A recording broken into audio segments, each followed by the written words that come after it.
Autre question, donc dans ton projet, c'est une ville où il fait bon vivre. Et une ville où il fait bon vivre, ça commence par une ville propre. Or, on constate qu'à Amiens, il y a très peu de toilettes publiques.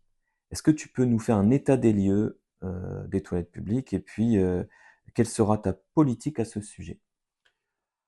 Alors, l'état des lieux des toilettes publiques, j'ai vu du temps où j'étais en charge des finances une carte où effectivement les toilettes publiques, allez, on va les appeler comme de leur nom, les toilettes de co, voilà, il y en a effectivement très peu.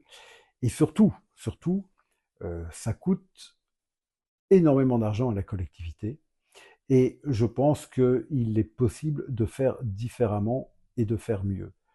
J'ai tenté de le proposer le moment venu à mes collègues. L'idée n'a pas été retenue parce que les services, je l'ai compris comme ça, n'ont pas voulu l'entendre et personne n'a voulu leur forcer la main. Mais c'est de dire qu'au fond, plutôt que de payer 30 000 euros, je dis bien 30 000 euros par an, et pour le fonctionnement d'une sanisette, 30 000 euros, c'est à peu de choses près le coût d'un emploi. 30 000 euros. Sans compter l'investissement.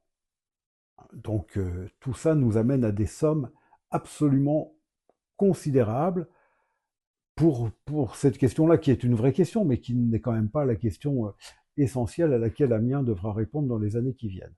Ça implique des investissements de plus d'1 million d'euros, et en coût de fonctionnement, c'est phénoménal. On arrive pratiquement à entre 300 et 500 000 euros par an, pour un service qui n'est pas extraordinaire.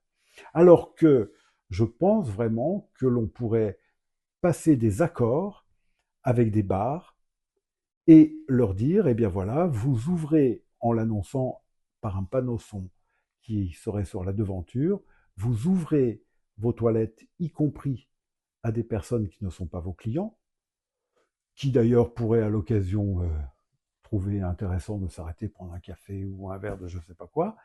Et puis en contrepartie, évidemment, il y a un contrat qui est passé et la mairie prend en charge un montant indéterminé, je n'ai aucune idée de ce montant, mais en tout cas, je sais que ça ne serait pas 30 000 euros.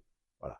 Et je me dis qu'au fond, peut-être tout le monde serait gagnant. D'abord, ça nous permettrait d'avoir une répartition de ces toilettes, j'allais dire semi-publiques, beaucoup plus large sur l'ensemble du territoire, pas seulement en centre-ville ou en certains points, mais vraiment dans tous les quartiers. Et puis, ça peut aussi intéresser les commerçants. Et puis, au bout du compte, la ville pourrait avoir un service supérieur à un coût bien moindre que celui qu'on nous annonce et qui est réel, de 30 000 euros par sanisette. Vous multipliez par 10, ça fait 300 000 euros par an. 300 000 euros par an. Il y a 10 Voilà. sanisettes aujourd'hui dans Amiens? Je pense on n'est pas au-dessus de 10 aujourd'hui, on est même plutôt en dessous. Mais si justement on veut qu'il y ait Ouais. un meilleur service, il faut évidemment les multiplier.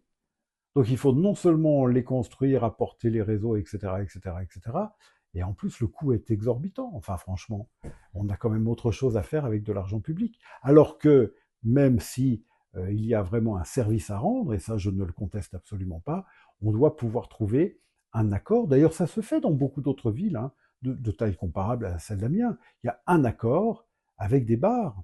Et tout le monde tout le monde est gagnant au fond. Les bars parce que ça leur fait un peu de clientèle potentielle, ça leur fait une petite source de revenus, et puis la ville, parce que le service est rendu aux habitants ou aux visiteurs, et puis que ça lui coûte beaucoup moins cher que ces fameuses sanisettes. Ok, merci.